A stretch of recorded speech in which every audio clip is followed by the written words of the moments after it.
So our original intention was to let's save the users. But then the news of misappropriating user funds and especially US regulatory agencies' investigations, we're like, okay, we can't touch that anymore. So, and then we said, look, and then as soon as I understood we couldn't touch it anymore, I said, let's make that announcement as quickly as possible because we don't want to do a slow no. If we're going to do a no, we do a quick no. Hey guys, welcome back to Investalence. Today we are going to reveal what are the CEO of Binance thoughts on the recent downfall of FTX. As you may probably know, Binance recently declined the offer to acquire the collapsing exchange due to major problems regarding the whole company and its CEO Sam Bankman-Fried. As CNBC reveals, Binance is backing out of its plans to acquire FTX because the issues are beyond their control or ability to help. This leaves the falling exchange, which was valued at $32 billion, in jeopardy of collapsing.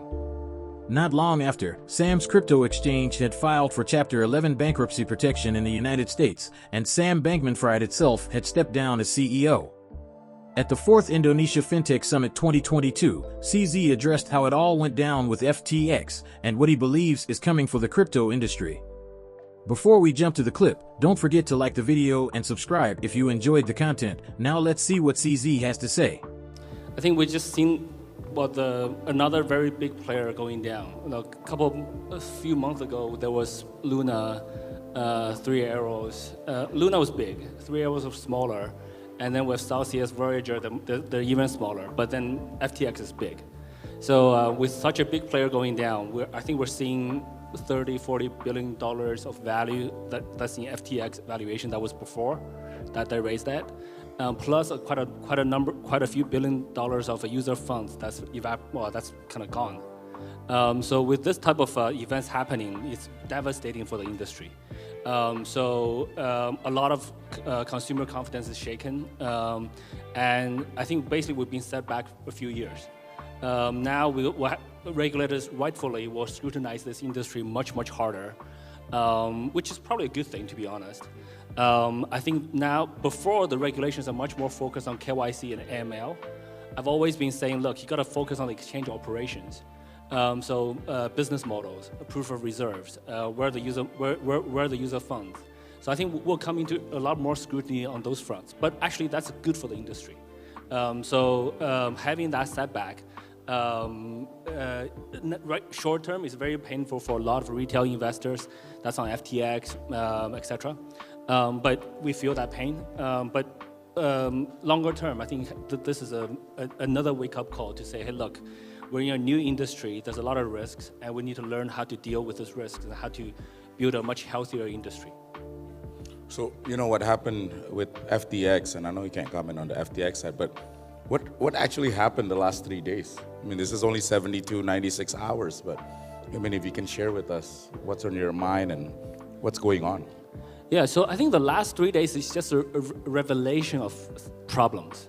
The problems were there way longer, right? So like this problem wasn't created in the last 3 days. So basically, we have an exchange, or FTX is misappropriating user funds. They were taking user funds to do other things. And I think the trigger was like a week ago. There was a CoinDesk article.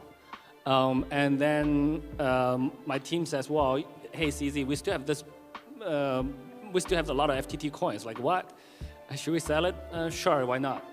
So the next day, there was a big transaction reported by Where Alerts saying that like $580 million worth of FTT was transferred to Binance.com.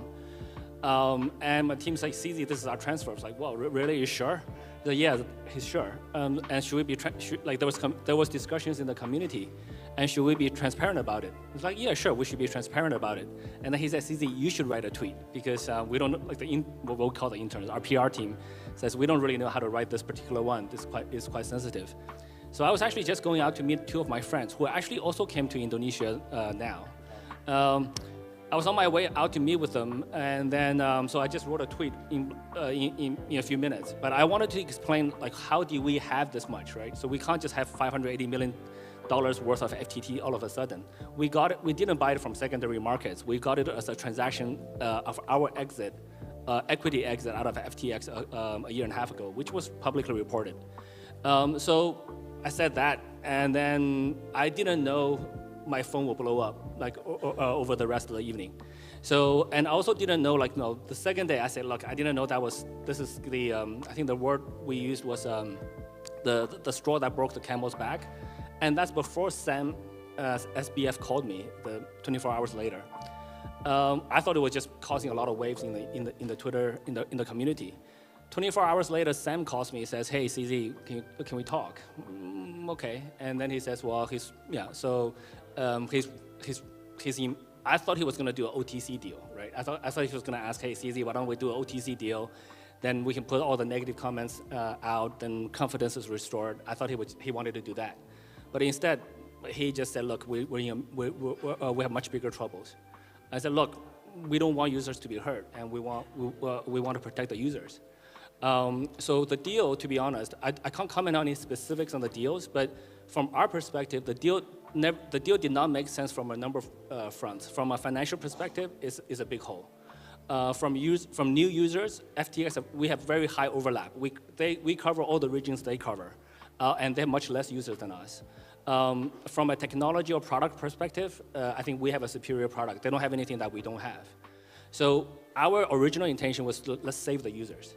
But then the news of misappropriating user funds, and especially US regulatory agencies' investigations, we're like, okay, we can't touch that anymore. So, and then we said, look, and then as soon as I understood we couldn't touch it anymore, I said, let's make that announcement as quickly as possible, because we don't want to do a slow no. If we're going to do a no, we do a quick no. That's one of my principles in business. So then this way we don't drag on for a long time, and then we also remove any uncertainty or doubt in the community, because as you can see, when the deal was going on, the deal was happening, the crypto was dropping.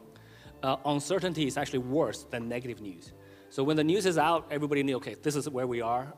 So we said, look, let's announce it as quickly as possible. So we announced it. And then after we announced it, I've been trying to keep quiet to the extent possible. So I didn't appear on any TV interviews, etc. But this was arranged weeks ago. Yes. So I still want to honor that commitment. So I flew here. Now here we are. And that's it for today. What do you think? Is Binance partially responsible for the death of FTX, or CZ is the man who has only good intentions? Write your comments down below. Don't forget to leave a like and subscribe to the channel if you enjoyed the content. This was Investalence, and we'll see you in another video.